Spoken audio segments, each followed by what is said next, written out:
consultar por allí. ¿Ya eso está rodando? Sí, le di muy bien. Ok, vamos a comenzar la clase del riesgo en las finanzas. Y en finanzas podemos identificar que una situación de riesgo está asociada a una situación de una alta volatilidad en los rendimientos que obtienen las empresas o los flujos de efectivo que producen las inversiones. Si pensamos por un momento en las opciones de inversión a las cuales nos ha estado sometiendo este gobierno durante los últimos años, vemos que básicamente lo que nos han estado ofreciendo es bonos, que es un tema que también vamos a ver aquí más adelante. Esos bonos, cuando el gobierno los ofrece, ¿qué hacemos nosotros? ¿Tenemos la cantidad de dinero disponible para invertir en esa alternativa de inversión? Si la respuesta es sí, ok, luego decimos cuál es el rendimiento que esa inversión me va a proporcionar. Entonces, allí es donde sacan un prospecto, una hoja de informativa o varias hojas de información, donde se explican ciertos detalles de esa emisión de bonos. Entonces, es altamente probable que nos digan una tasa del 5% fijo hasta el año 2019. Entonces, allí es una inversión como esa no tendrá una alta volatilidad, puesto que el inversionista sabe que va a percibir el 6% anual, ya sea trimestral, o semestral, o mensual, todo depende de las condiciones que se hayan establecido previamente. Pero lo cierto del caso es que él sabe que esa inversión en ese título de valor le va a otorgar un rendimiento constante. No así pasa con otro tipo de inversiones que nosotros analizamos acá en las finanzas, como en el caso de una inversión en un proyecto para comprar una máquina que fabrique marcadores. Entonces, ¿por qué no nos asegura lo mismo que una inversión en un bono, como el que acabo de mencionar? Pero porque sencillamente, si yo compro una máquina o estoy evaluando comprar una máquina que fabrique marcadores, es posible que yo llegue a dominar todos los elementos técnicos para la producción de ese producto, pero queda otro elemento que es súper importante o más importante que el solo hecho de hacer la inversión, y es: ¿será que este producto va a tener aceptación en el mercado? El mercado lo va a aceptar tal cual como yo creo, y allí pudieran producirse algunas diferencias. Si este no es un marcador que tiene una marca sumamente conocida, entonces tendremos que comenzar a hacer un trabajo por dar a conocer la marca, que efectivamente el marcador es sumamente rendidor, que se borra fácilmente cuando lo escribimos en las pizarras acrílicas. Toda una serie de características y de bondades para los clientes, para los futuros clientes, pero el proceso de ganar mercado pudiera ser tan progresivo que en la época de temporada escolar, si apenas estoy iniciando la marca, tenga unas compras por parte de los consumidores medianamente aceptables, pero en la época decembrina las personas perciban que no necesitan tanto comprar estos marcadores y las ventas caigan abruptamente, mientras que de otra marca de estos marcadores que ya tienen presencia plena en el mercado, más o menos ellos, es obvio que en temporada escolar pudieran vender muchísimo, pero en los próximos meses no se caigan las ventas tan apreciablemente, puesto que ya tienen un nombre hecho, tienen una presencia, ya no lo utilizan solo en las escuelas, colegios, universidades, sino que el ámbito va poco más allá de esos sectores. Entonces, es posible que se produzca caída de las ventas, pero no tan acentuada. Entonces, ¿cuál de las dos marcas tendrá un mayor margen de riesgo? Aquella que presente comportamientos más irregulares en cuanto a los flujos de caja que va a obtener para financiar la inversión. Entonces nosotros podemos decir, bueno, no, la marca X, que ya tiene 20 años en el mercado, tiene los mismos picos de producción que nosotros, pero nosotros en este momento los estamos teniendo mucho más pronunciados. Entonces es ese pronunciamiento en los picos, unas alzas y unas bajas muy pronunciadas, lo que define las características de volatilidad, de dispersión, que pueden hacer que una inversión sea más riesgosa que otra. Entonces de esa manera es que nosotros lo tenemos que ver acá en finanzas. Cómo es la dispersión de los flujos de efectivo que producen las inversiones, y basado en ello nosotros pudiéramos determinar si una inversión es más riesgosa que otra. Cuando nosotros teníamos una actividad en la Bolsa de Valores de Caracas, por ejemplo, una actividad más o menos acentuada, nosotros podíamos calcular la dispersión en el valor de las acciones, tomando en consideración los montos a los cuales esas acciones se cotizan día tras día. Entonces, en aquellos casos de acciones bastante estables, como por ejemplo lo representaban en su momento el Banco del Caribe, ¿verdad? Una acción que casi se movía de precio, entonces nosotros podíamos decir, no, allí como que hay la posibilidad de hacer una inversión segura, puesto que esas acciones no están sometidas a un vaivén fuerte, tanto desde el punto de vista de la oferta como de la demanda. Entonces los precios de esas acciones se comportan más o menos igual en el tiempo, y por lo tanto ese es un tipo de inversión que, aun cuando es una inversión privada y es una inversión que se realiza, que tiene que tener algún nivel de riesgo, la característica del comportamiento de la variación en el precio de sus acciones no es tan volátil. Y si no es volátil, no es una inversión riesgosa. Y si comparábamos con otro banco, para establecer comparaciones en el mismo sector de la economía, si establecíamos comparaciones con otro banco y el valor del precio de la acción en ese otro banco era muy volátil, nosotros podíamos decir, invertir en este banco es mucho más riesgoso que invertir en este otro banco. Entonces podíamos establecer diferencias en cuanto a las características de riesgo en ambas inversiones que se pudieran estar evaluando. Entonces, así es que lo tenemos que ver en este caso. Y dado ese comportamiento, o sea, ese es el comportamiento de los instrumentos financieros como tal, nosotros también tenemos que hacerle seguimiento al comportamiento de los inversionistas, porque nosotros podemos distinguir distintos comportamientos en esos inversionistas y podemos conseguirlo, como hay unos inversionistas que aman el riesgo,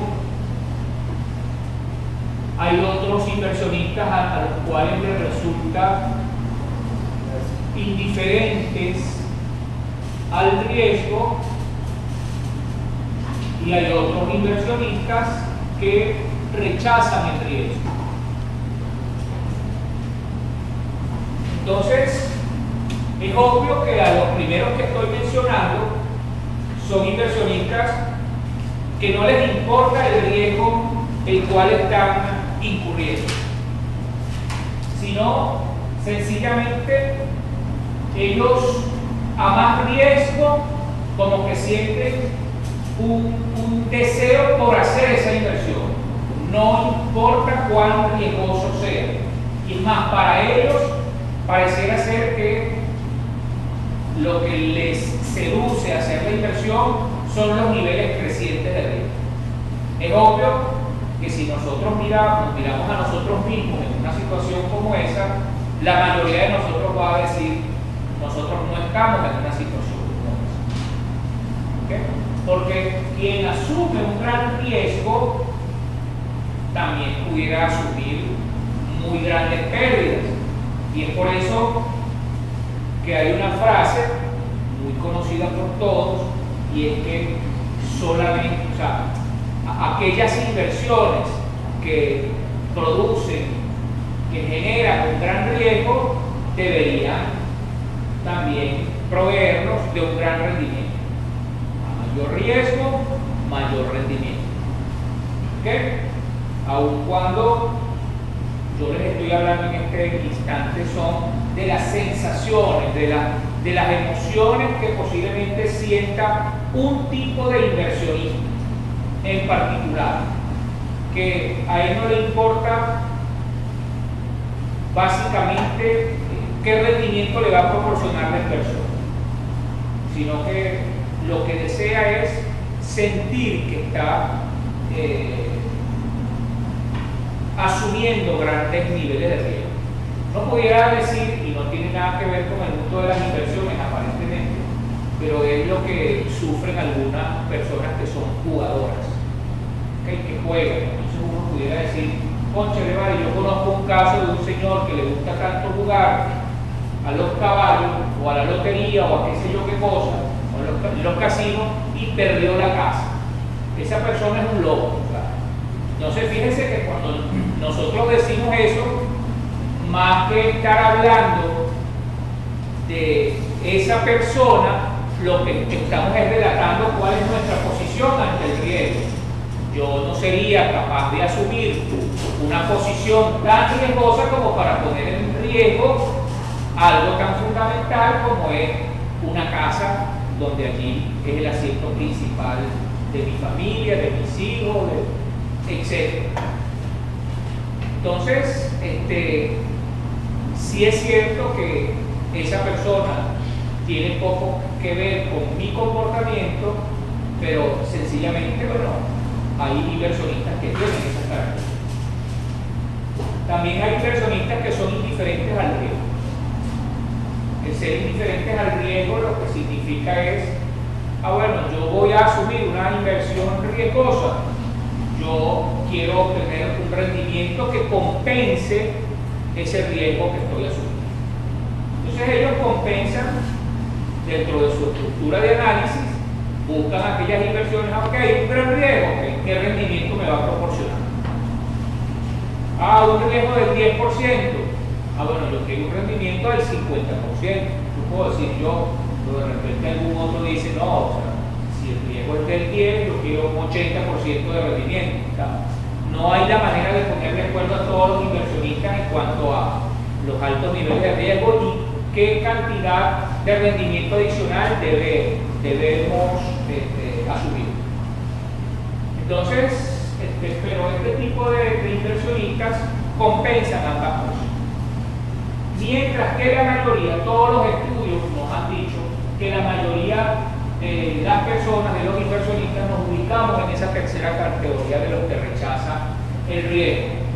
En los textos de finanzas llaman eso la aversión, con B pequeña, aversión al riesgo, los que rechazan el riesgo. Entonces, nosotros más bien buscamos un tipo de inversión que no nos resulte tan riesgosa y aún en esa circunstancia obtener niveles interesantes de rendimiento. Entonces, como la mayoría estamos acá, es como que yo calculara un promedio de las edades de ustedes y dijera, bueno, la edad promedio de este salón es 21 años. ¿Qué quiere decir eso? La mayoría de las personas están concentradas alrededor de esa edad, pero eso no quiere decir que no haya personas con más o con menos edad dentro de esa distribución de edades.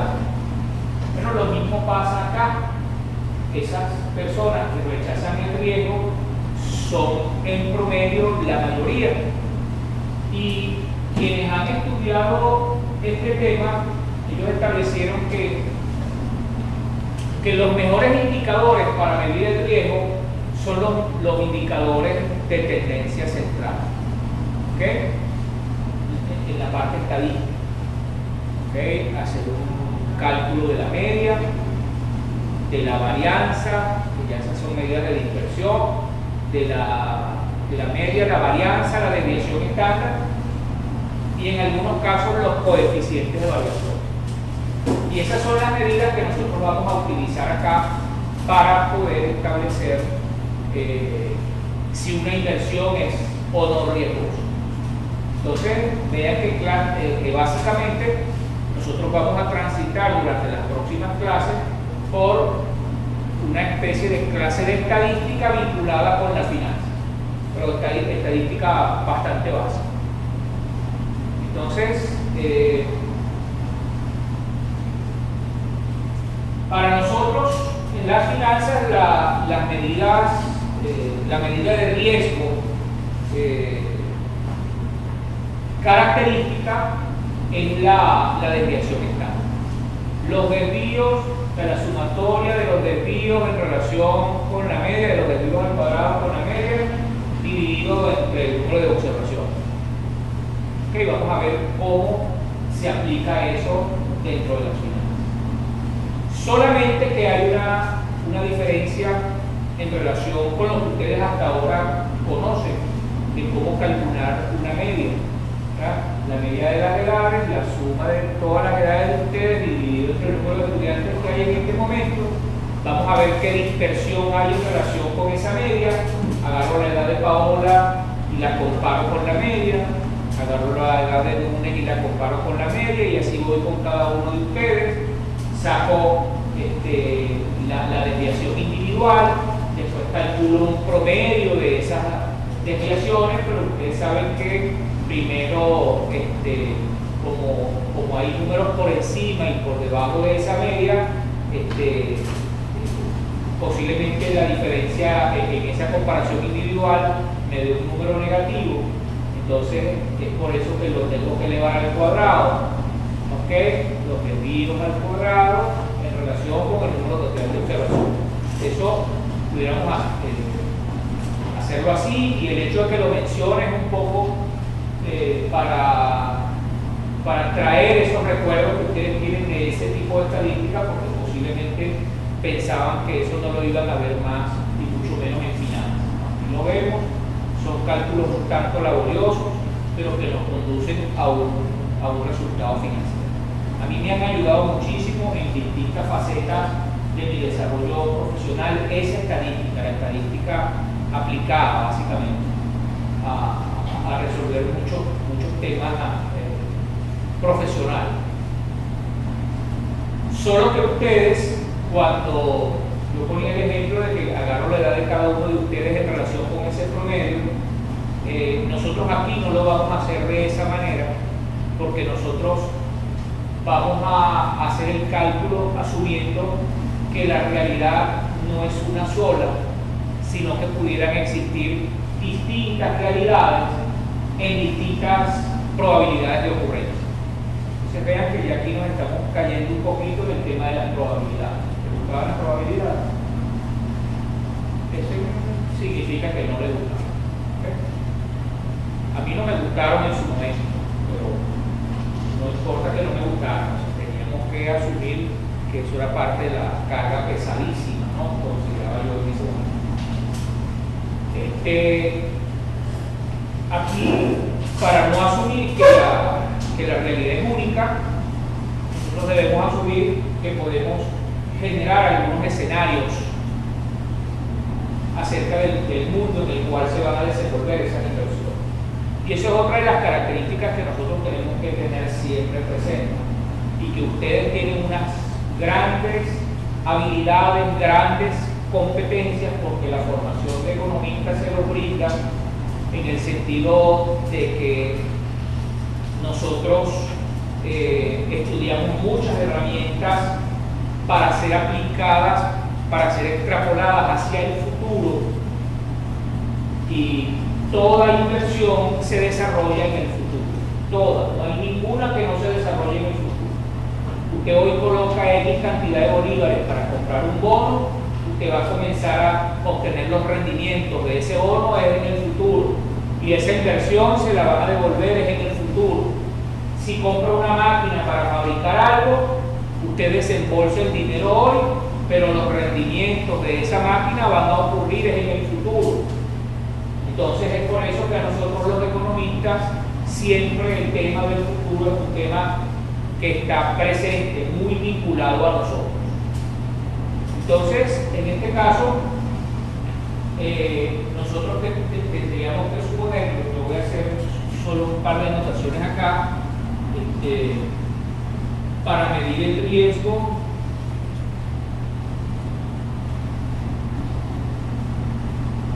Utilizamos la media, la varianza y la desviación estándar. ¿Ok? Ustedes podrán decir, no, profesor, pero es que es la desviación estándar, pero ¿cómo hago para calcular la desviación estándar si previamente no he calculado la media? Por eso los estoy metiendo todos como indicadores que nos permiten llegar al cálculo de riesgo. Para medir el riesgo, nosotros necesitamos construir escenarios.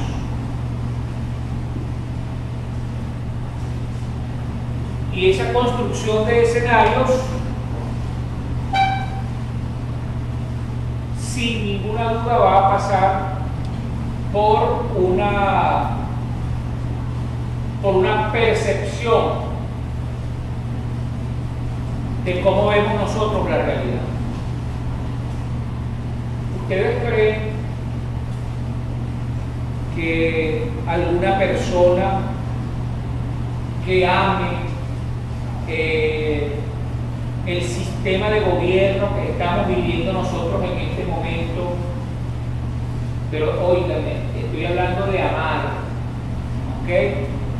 O sea, una persona que ame este sistema político y gobernante que tenemos en este momento, puede ver la realidad o el futuro malo? No. O sea, porque quien ama lo ve todo muy bueno.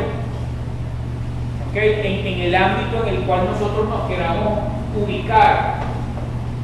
Y es por eso que a veces dicen, mira, es bueno no estar tan enamorado para que uno comience a ver las cosas tal como son.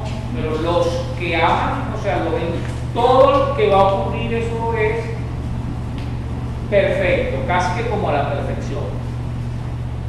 Entonces, esas personas definitivamente que aman este régimen de gobierno lo ven todo muy bien, y nosotros como evaluadores de inversiones tenemos que suponer que eso definitivamente es posible que ocurra, o mejor dicho, que es probable que ocurra, que a la economía nuestra le va a ir demasiado bien en el futuro próximo. Pero nosotros tenemos que considerar que además de personas que aman este sistema de gobierno, hay otras personas que lo rechazan. Y esas personas que lo rechazan, es obvio que lo van a ver todo muy mal. Entonces, bueno, tenemos ya dos puntos en el cual podemos apoyar nuestros escenarios.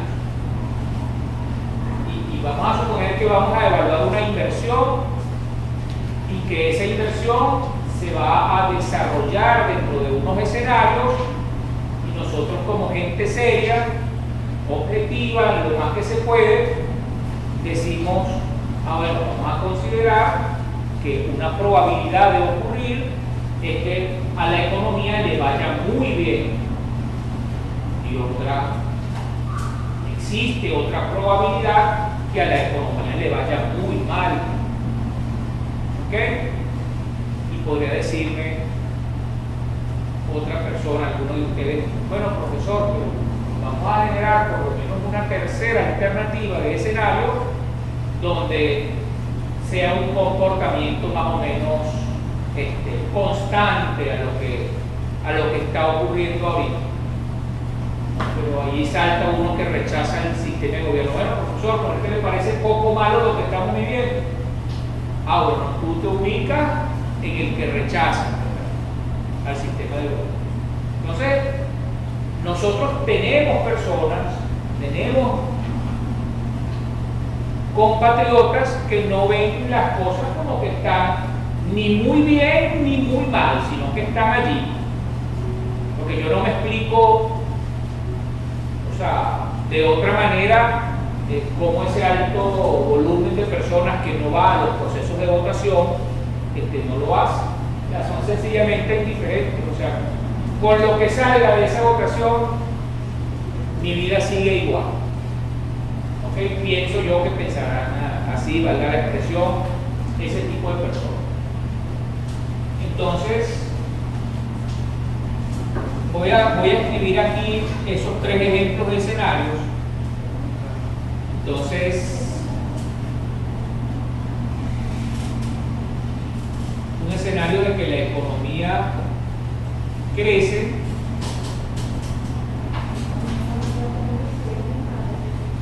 otro de crecimiento moderado crecimiento de la economía, y el tercer escenario es de que no crece la economía. Entonces,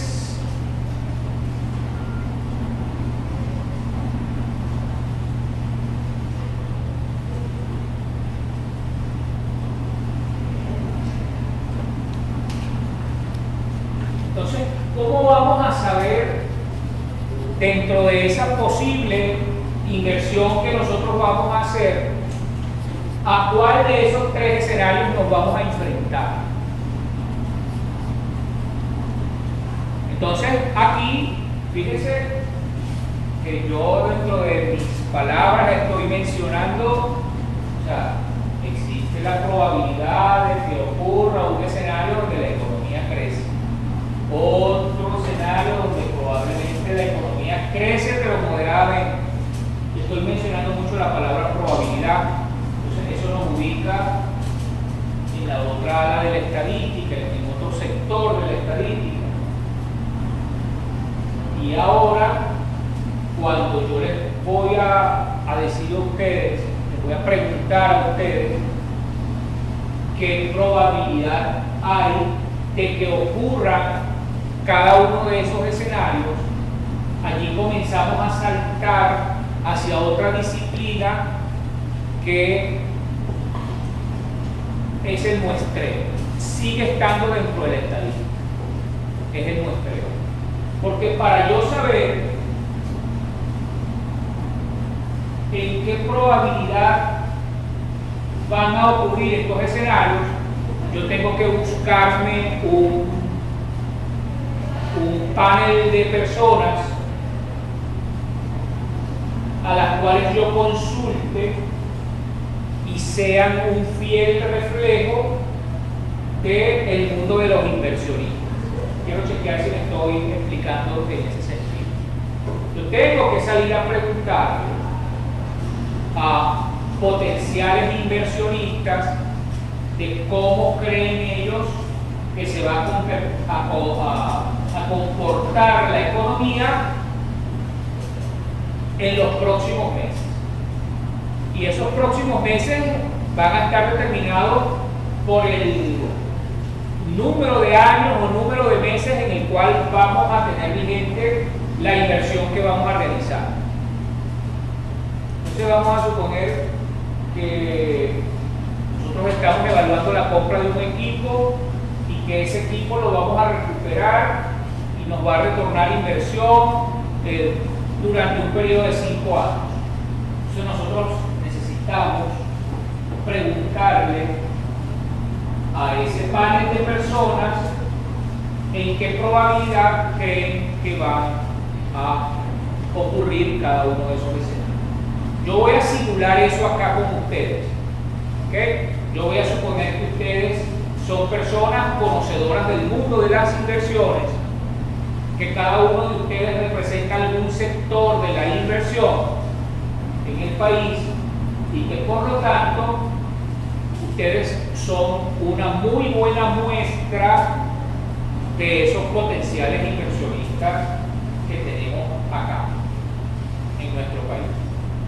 Entonces, ¿cómo lo vamos a hacer? Yo voy a empezar acá con ella y le voy a decir, distribúyeme un valor entre 0% y 100% de lo que tú crees que va a ocurrir en términos de estos escenarios. Entonces, vean que ya les estoy pidiendo a ustedes que cada uno, de acuerdo a lo que percibe, de acuerdo a su percepción, haga una distribución de lo que cree que va a ocurrir en los próximos 5 años, porque la inversión que estamos evaluando es a 5 años, en términos de estos escenarios. ¿Ustedes creen que en los próximos 5 años la economía va a crecer? Cuando hablo aquí de crecer, es un crecimiento bastante grande, o que va a crecer moderadamente, o que no va a crecer la economía. Entonces, existe un 100% de probabilidades a repartir por cada uno de ustedes. ¿Okay? Entonces, en esa repartición de probabilidades de ocurrencia subjetivas, en este caso, es que nosotros vamos a determinar al final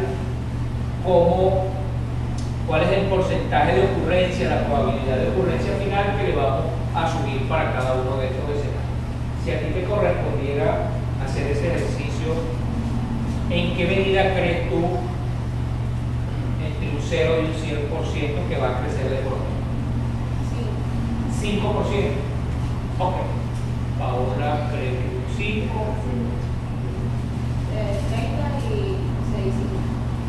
30 y como lo que falta para 100 es 65, ella asume que eso es 65.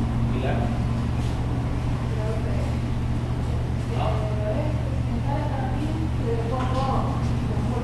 2%.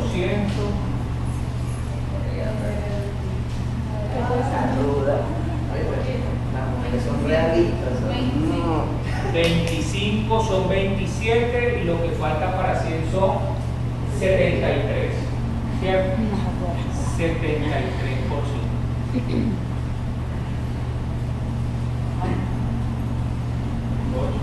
8, 10, 10 son 18. Aquí tenemos 82, ¿cierto?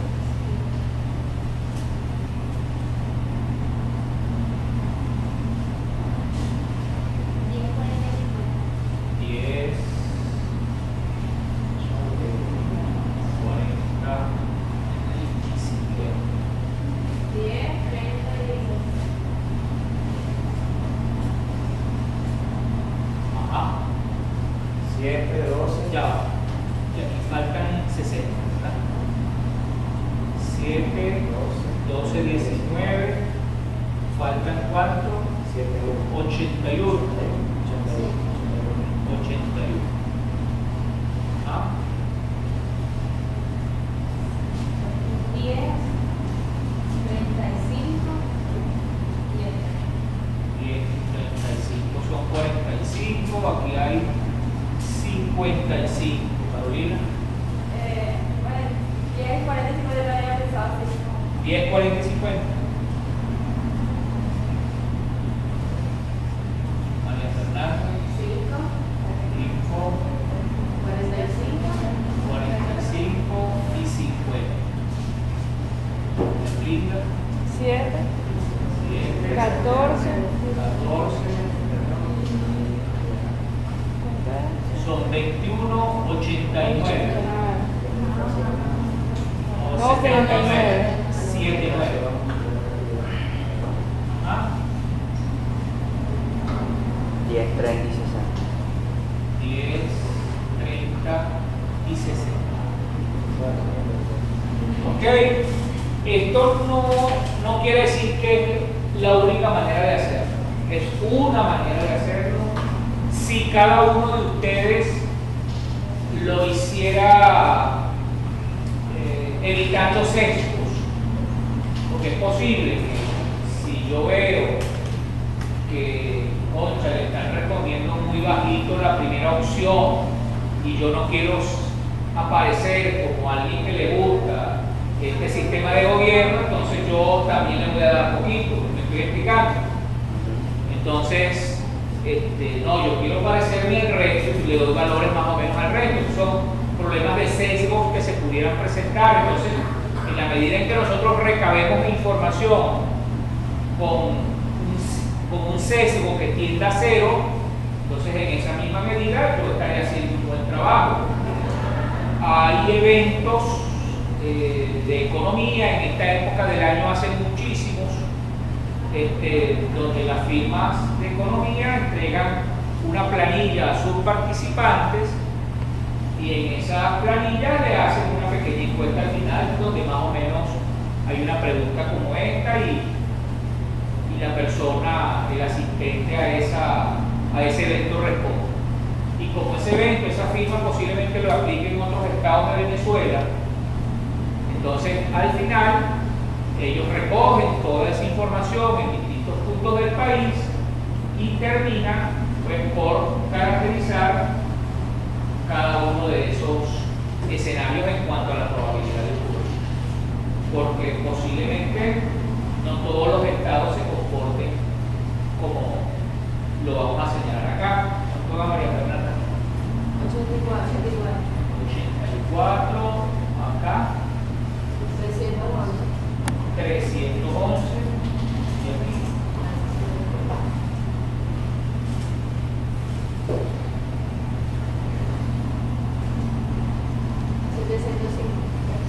705. Suma por favor 84 más 311 más. Eso da 1100, ¿verdad? Quiere decir que están bien repartidos los números porque tenemos 11 estudiantes aquí a 100 puntos cada uno, debió ser este total. Entonces ahora divide por favor 84 entre 1100.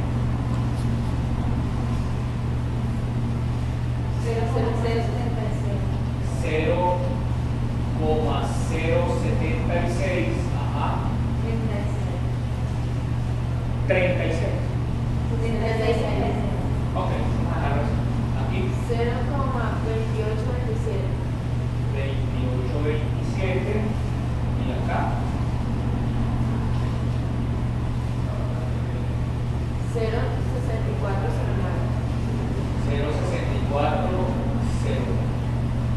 Entonces, para trabajar con números redondos, yo voy a asumir que este es el 64%.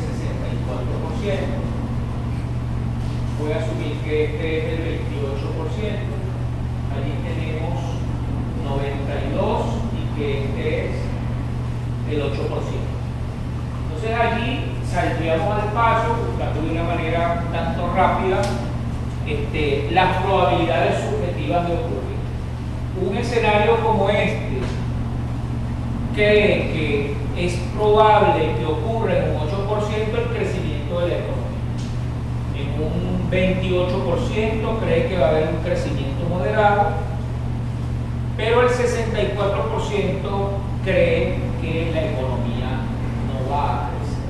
Fíjense que es distinto a decir que el 64% de los presentes cree que no va a crecer la economía. Así se pudiera interpretar también. Pero no, es que la mayoría de nosotros cree que no va a crecer la economía, pero en distintas magnitudes. Y el promedio de esas distinciones que nosotros hacemos es este resultado que está. Hasta aquí todo está bien.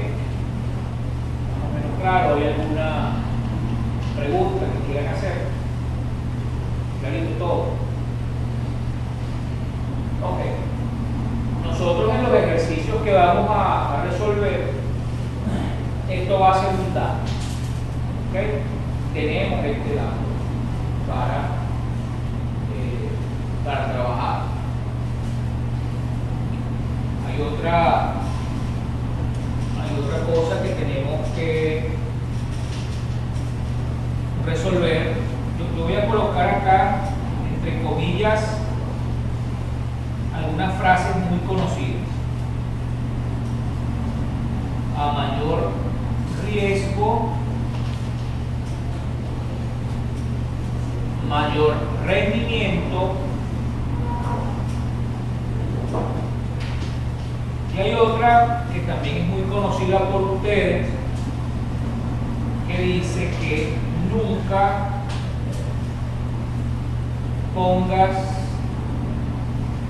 todos los huevos en una misma cesta. ¿Okay? Nunca pongas todos los huevos en una misma cesta. Yo no sé dónde es que ustedes escuchan eso, no recuerdo si es el comentario. Pero ese es el otro elemento que nosotros tenemos que considerar cuando estamos evaluando una inversión de tipo riesgoso.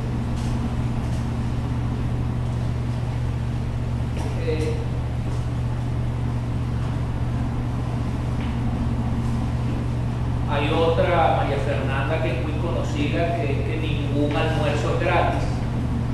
Por mucho que un caballero quiera invitar a alguna de ustedes damas a un almuerzo, ningún almuerzo es gratis. Ya le buscaremos una cabida pues dentro del análisis de las finanzas a ver cómo aplicamos eso acá. Pero se me ocurre, yo había comprado una película hace muchos días atrás y el sábado fue que la vi, una película francesa que se llama, o la tradujeron al español como Una vida mejor. El actor es muy conocido en estos días, muchacho. Y es una película que a mí me pareció sumamente interesante, ¿no? Porque él es un cocinero de cantinas. Y bueno, como todos tenemos un sueño, él soñaba con ser dueño de un restaurante. Un día conoce a una muchacha a un sitio donde él va a solicitar trabajo. ¿Has visto alguien en la película? Esa muchacha, él logra invitarla a salir esa misma noche. Empiezan a relacionarse afectivamente ellos. Un día salen de paseo a un sitio que estaba un lago, y en ese lago había una casa abandonada, y él se puso a observar, y dentro de su pensamiento él ve que esa casa podía cuadrar fácilmente con el sueño que él tenía de construir allí un restaurante. Bueno, ese muchacho y ella lo ayuda, hace todo lo imposible por procurar los fondos prestados para comprar esa casa. Entonces van a instituciones financieras. El señor que le está prestando, el ejecutivo pues, de la institución, le dice: tú te estás asegurando de que estás tomando todas las cosas en cuenta. El cocinero le dice que sí. O sea, él sabía que faltaban algunos detalles, pero él creía que podía solventar esos detalles de alguna otra manera. Bueno, en efecto, les dan el préstamo, empiezan a remodelar la casa, las cosas tienen muy buen aspecto en la película. Llega el momento en el cual toca hacer la inspección de los bomberos, y los bomberos les dicen que no les pueden otorgar el permiso porque les faltan todavía algunas cosas desde el punto de vista de la seguridad, y que entonces el cocinero saca la cuenta y ve que aproximadamente le hacen falta unos 20.000 euros para poder reparar aquello, ¿no? No los tiene, porque cuando él solicitó el préstamo para la casa y el señor le dijo que si estaba seguro de que era todo el dinero, que aprovechara en ese momento de pedir todo lo que necesitaba, porque es un préstamo a largo plazo, las cuotas se podían pagar mucho más cómodas, pero él por su inexperiencia, el cocinero por su inexperiencia, él decide ir incorporando lo que le falta con préstamos rotativos, con préstamos a corto plazo. Y un préstamo a corto plazo hay que devolverlo muy rápido. Entonces, como él no conocía nada de finanzas, todo lo que le faltaba pidió varios préstamos de muy corto plazo. Y es obvio que sin el restaurante produciendo, sin estar produciendo el restaurante, ya él tenía que comenzar a pagar, a ir devolviendo esos préstamos de corto plazo. Entonces, cuando llega el informe de los bomberos, algo que él no tenía previsto, ya él, su capacidad para pedir préstamos, tanto de largo plazo, que fue la casa, como de corto plazo, ya lo tenía agotado. No había posibilidad a los bancos, ni nadie quería prestarle dinero. Entonces vean que lo que les estoy contando no es una película financiera, pero hay algunos aspectos interesantes ahí que se conectan con los sueños y con las finanzas que para mí en lo personal resultó bastante interesante. Él busca amigos, busca hasta que se consigue un prestamista por allá, que eso sí esos le dicen que sí a todo, con la intención más adelante de ponerse en la propiedad a un precio sumamente bajo. Bueno, después de muchas vicisitudes, de esperar demasiado, el tipo pensando, al final tiene que caer en esa situación de angustia, de que no podían conseguir todo el dinero, etcétera, etcétera, hace que la muchacha se plantee que se tiene que ir, se va a Canadá a vivir, a buscar una vida mejor, y entonces él le reclama muy fuertemente de que por qué se va, que por qué lo abandona, inclusive la maltrata, ¿no? Entonces vean que entonces ya empieza a vincularse con los aspectos personales. O sea, yo tengo un sueño, hago las cosas posibles, la relación personal entre ellos dos se va manejando muy bien. Ella tenía un niñito que cuando se va, en Canadá no le dan la visa para que el niño se vaya, ella tiene que dejarlo con él. Entonces imagínense ustedes todo ese cuadro pues, familiar allí, pues allí la película comienza a ponerse un poco trágica en ese sentido. Lo cierto del caso es que sin perder de vista una vida mejor, que nosotros estamos todos aquí porque estamos procurando una vida mejor, que no basta con conseguir los recursos materiales y recursos físicos, financieros, que de repente eso es lo que nosotros pensamos, que bueno, no, yo montando un negocio empiezo a solucionar parte de mis problemas. Para él surgieron nuevos problemas. La muchacha, pensando en que yéndose del país ella iba a poder solucionar sus problemas también, y los de su hijo, y resulta ser que por una jugada de la vida a ella la hace presa y estos acá en Francia pierden contacto con ella. Entonces, pero vean que nos pasa a nosotros mucho los venezolanos en esta etapa también. Pensamos que yéndonos, ¿verdad?, se van a resolver también parte de nuestros problemas. Bueno, y resulta ser que el cocinero y el niñito buscan la manera de irse a Francia, descubren que la mamá está presa, etcétera, etcétera. Y sí, o sea, en el caso de la película, un hecho fortuito, como fue el viaje, que ellos no lo tenían planificado, hace que la vida les cambie y comiencen muy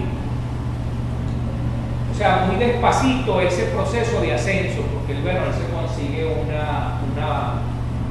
una residencia para vivir, consigue un trabajo posteriormente de cocinero en una cantina, que era lo que él sabía hacer, pero bueno, empiezan a juntar dinero poco a poco, que creo que es donde está la moraleja de la película, que a mí se me pareció mucho de lo que estamos viviendo los venezolanos ahorita, o sea, porque montar un negocio es una alternativa, irse de viaje es otra alternativa, pero a veces un golpe de suerte basado en lo que nosotros sabemos hacer, que con eso es lo que menos pensamos, es lo que realmente nos ayuda a salir adelante, que al final él empieza a resolver parte de sus problemas, es haciendo lo que toda la vida había hecho, pero no se había enfocado de esa manera, sino buscando cosas, cada uno donde tenían pocas competencias y poca experiencia. Entonces, en estudios que se han hecho sobre emprendedores, los negocios de emprendedores por lo general no duran más de 3 años, ¿okay? Y solamente sobreviven aquellos que se dedicaron a emprender en áreas en las cuales ellos tenían afinidad por la actividad que estaban desarrollando.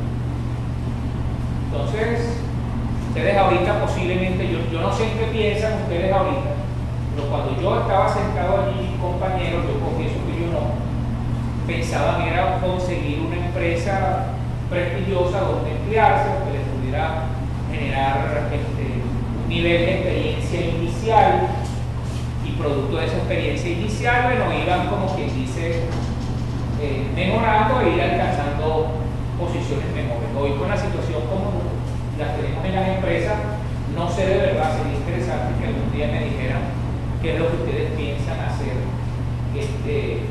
porque es importantísimo, o sea, es súper importante en la vida de cada uno de nosotros que tengamos una imagen de hacia dónde queremos dirigir los recursos que estamos procurándonos ahorita, que son recursos de aprendizaje, recursos que más adelante van a poner en práctica para mejorar, para vivir la vida mejor que ustedes desean vivir. Es mucho mejor tener una imagen que no tenerla, porque la imagen de lo que yo quiero ser nos da dirección, nos lleva de una situación inicial en la cual estamos a otra en la cual nos estamos proyectando. Mientras que si no tengo esa imagen al final, no sé hacia dónde puedo ir para cualquier lado, ¿ok? Y no necesariamente en cualquier lado me va a ir bien, ¿ok? Entonces mediten un poquito en eso y después en una próxima clase de este tema me dicen qué están pensando ustedes en ese particular. Ok, regresando acá a el ejercicio, nosotros estamos diciendo acá de último, no pongan todos los huevos dentro de una misma cesta. Eso lo que quiere decir es que nosotros debemos de evaluar más de una alternativa de inversión. Si yo quiero comprar una máquina para fabricar marcadores, yo debería también estar pensando en aplicar, en destinar ese dinero a otro sector de la economía, distinto a este. ¿Ok? Y aquí se aplica esa última sentencia que escribí ayer. O sea, es obligatorio para un inversionista, porque si yo pongo todo el dinero disponible para invertir en un mismo sector, en ese sentido, entonces, si en ese sector no se realizan las cosas, no nos va bien, nosotros nos hundimos. Fíjense que fue el caso del cocinero de la película que les estoy contando. Ellos casi que no tenían recursos, pero todo lo que consiguieron lo pusieron allí. Entonces, nosotros tenemos que suponer, yo voy a abreviar esto que está acá, lo voy a ir arreglando aquí arriba. Voy a colocar una primera columna que voy a denominar escenarios, y dentro de esos escenarios, al primero lo voy a llamar que crece la economía, El segundo escenario, crecimiento moderado de la economía. Y al tercer escenario lo voy a denominar no crece la economía. Esos son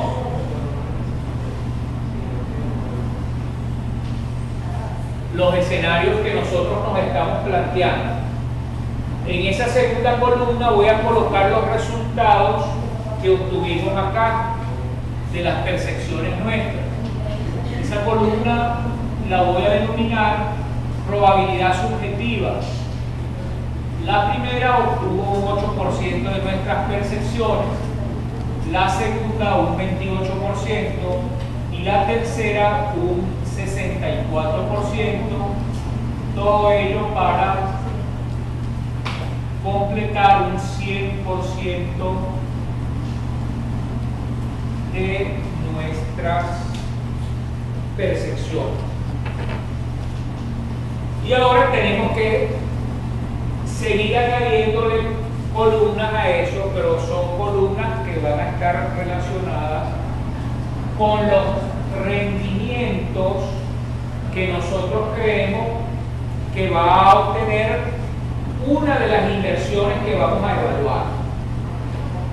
Entonces, vamos a seguir con el ejemplo de la máquina, pero tenemos que buscar otro que esté en un sector distinto de la economía, que esté ubicado en un sector distinto al de la manufactura.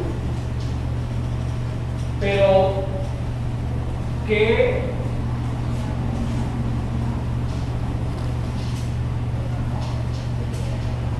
fíjense que coloqué qué resultado. Vamos a llamar a la inversión en la máquina que fabrica marcadores.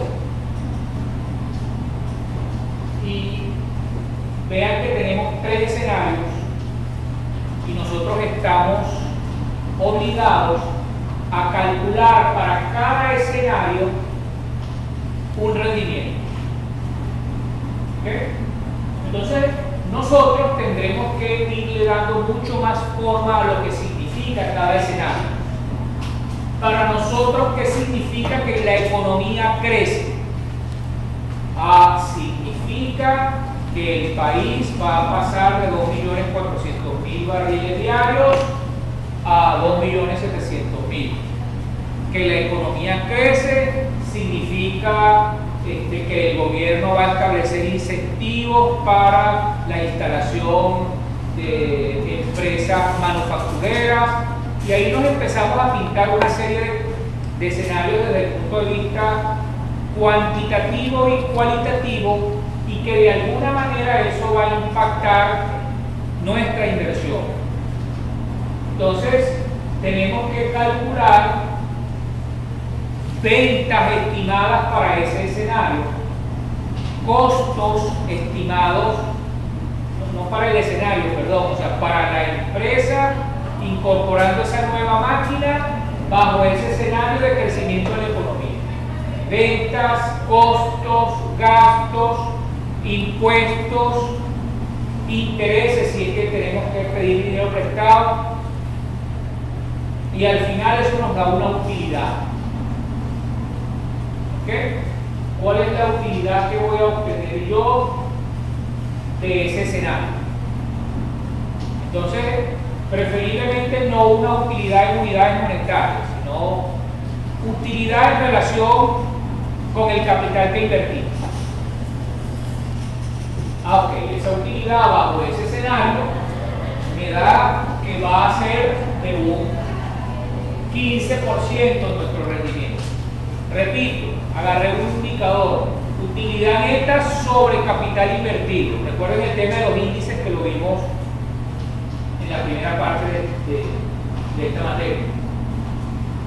Pude haber tomado otra, utilidad neta sobre activo total, pero es una decisión que tiene que tomar cada uno de ustedes en relación con el indicador de rendimiento.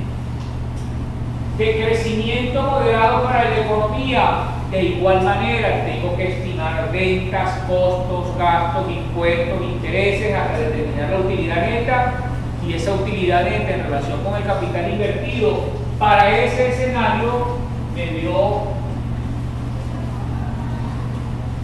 8%. Vean que en riesgo los cálculos son más laboriosos, porque tengo que hacer tantos cálculos como escenario me haya planteado. Yo pude haberme planteado 4 escenarios, 5 escenarios, pero no porque me plantee más escenarios quiere decir que va a estar siendo mejor el análisis. Lo importante es concentrarse, analizar bien cuáles son las posibilidades de ocurrencia en los próximos 5 años, por ejemplo, y transformar eso en unos escenarios bien concretos. Y si la economía no crece, vamos a suponer que hicimos todos los cálculos que tenemos que hacer y eso nos dio allí un crecimiento de un 1%. Entonces, ¿qué significa que haya crecido un 15, un 8 y un 1%? Bueno, que yo puedo calcular un rendimiento promedio para la inversión en una máquina que fabrique marcadores y que tiene esos 3 posibles escenarios de ocurrencia. Entonces le voy a seguir añadiendo columnas a esto acá y ahora lo que voy a hacer es añadirle una columna adicional donde multiplique la probabilidad subjetiva, por favor María Fernanda, por los rendimientos que acabamos de colocar allá, aquí. Y para que tengamos una idea,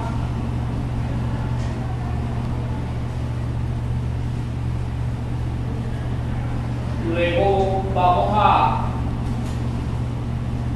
colocar otra columna, luego otra columna,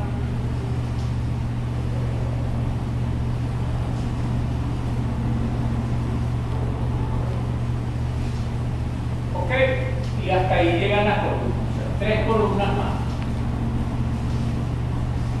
Ok, ¿cuánto da .008 por .15?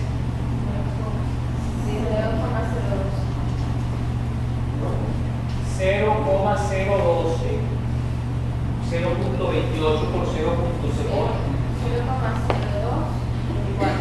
0,0224, y el tercero 0,0064. Ok, ahora vamos a sumar estos 3 resultados obtenidos y eso lo vamos a denominar el valor esperado del rendimiento de la alternativa que estamos evaluando.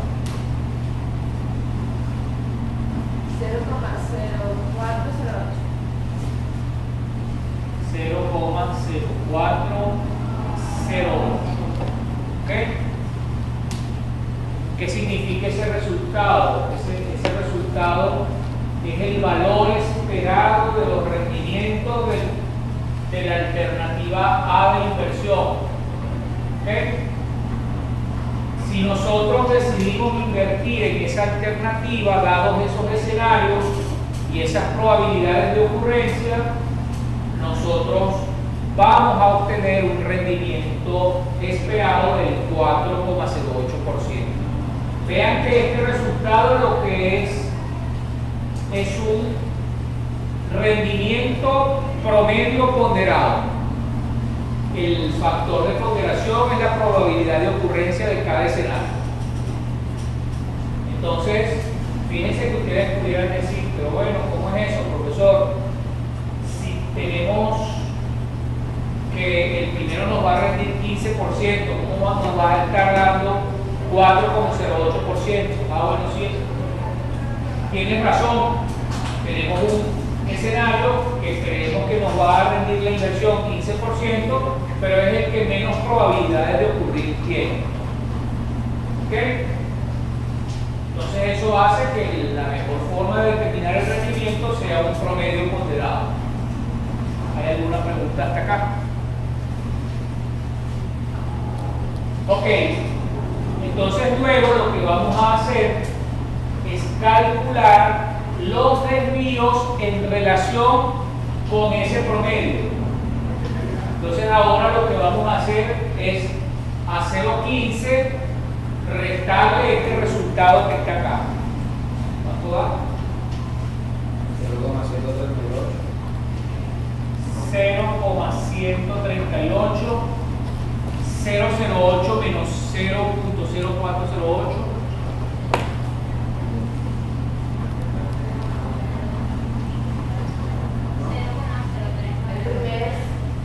El primero es 0.19.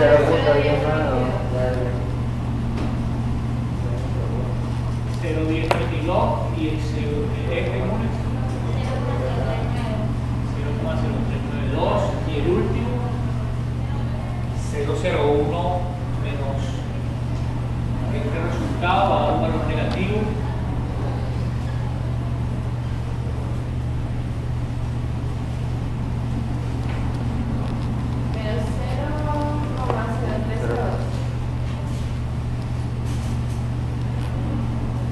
Ok, entonces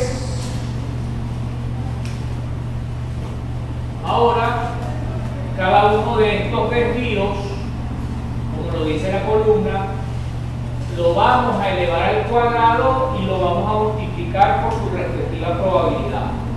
Eleven por favor 0.1092 al cuadrado y lo multiplican por 0,08 y me dicen el resultado.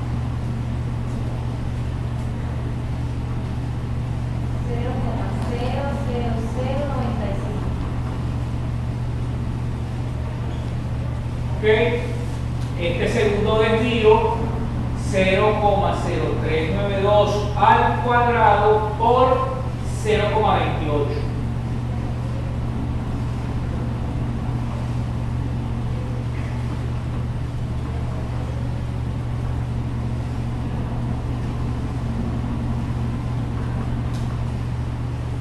Es que las horas de grabación salen caras.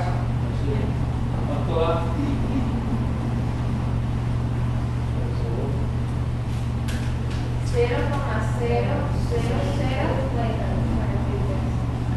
3 ceros, 43.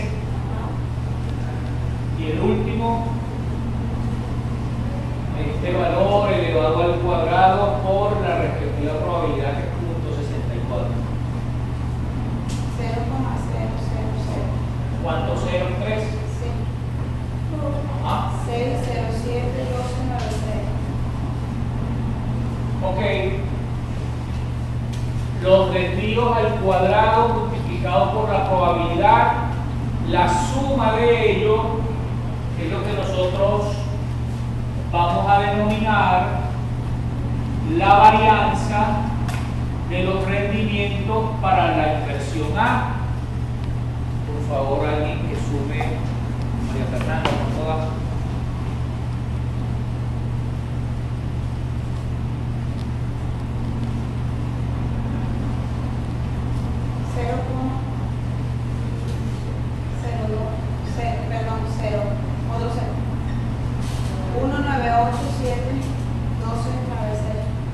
Ok, mantén ese resultado allí y ahora elévalo a la 1 medio o sácale la raíz cuadrada, como quieras. La raíz cuadrada de la varianza es la desviación estándar de los rendimientos de la inversión A y eso es el riesgo de esa inversión.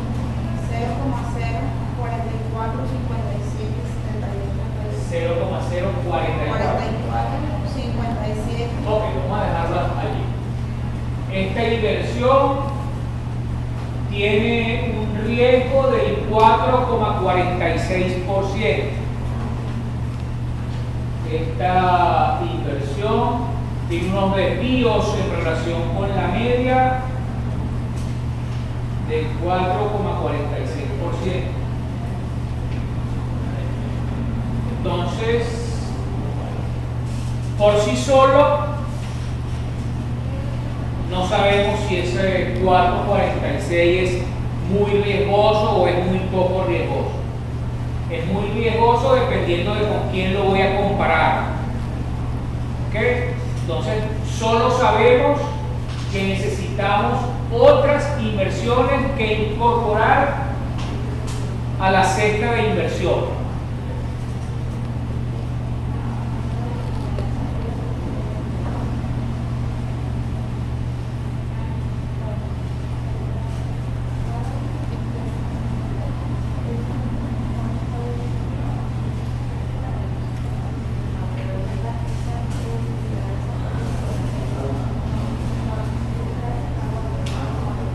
Ok, presten atención.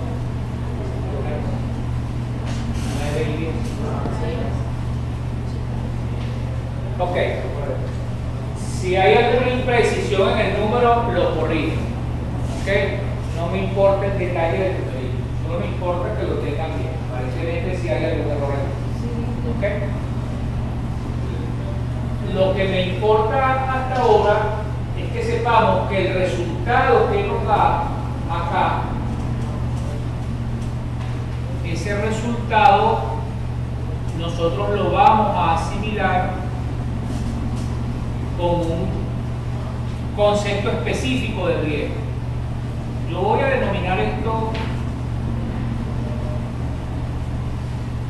bueno, no lo vamos a llamar total, vamos a llamarlo riesgo financiero. Es igual a riesgo diversificable más riesgo no diversificable.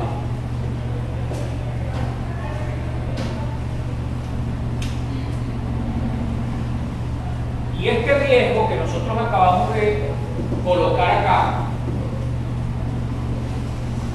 lo asociamos con el riesgo diversificable. ¿Okay? ¿Qué significa riesgo diversificable? Es aquel riesgo que nosotros podemos minimizar diversificando nuestra cartera de activos. Riesgo diversificable es aquel riesgo que nosotros podemos minimizar diversificando nuestra cartera de activos.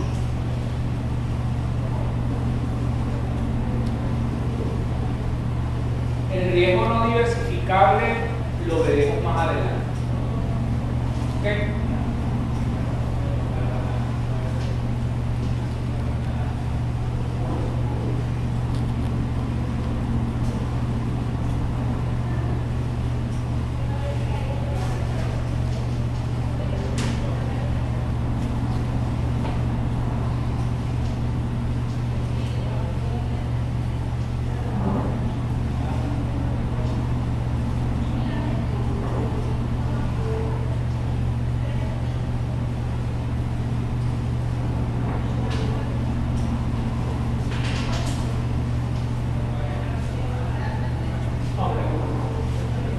¿Cuáles son los resultados que hay que modificar acá? Ninguno, todo está bien calculado.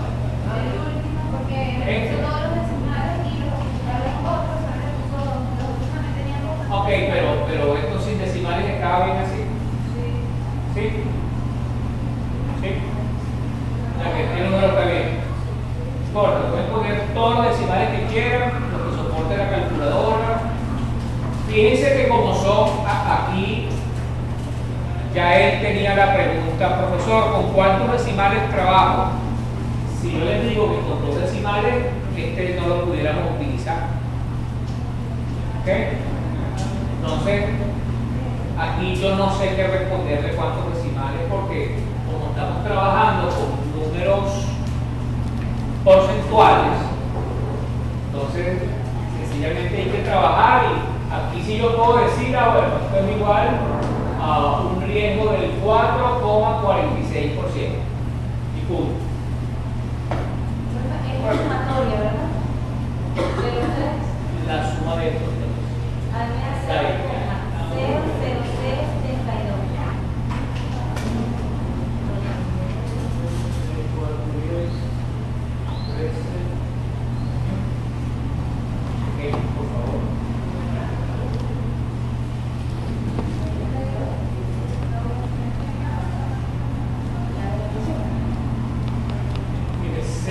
2410 y 919, que son estos que están aquí. Ok. Como estamos obligados a hacer inversiones diversificadas, eso no quiere decir que nosotros no vayamos a comprar la máquina que fabrica marcadores, ¿no? Nosotros estamos dispuestos a hacer esta inversión, pero tenemos que acompañar esta inversión con alguna otra que esté ubicada en otro sector de la economía. Entonces, déjenme colocar aquí las probabilidades subjetivas, que son las mismas que en las cuales trabajamos anteriormente.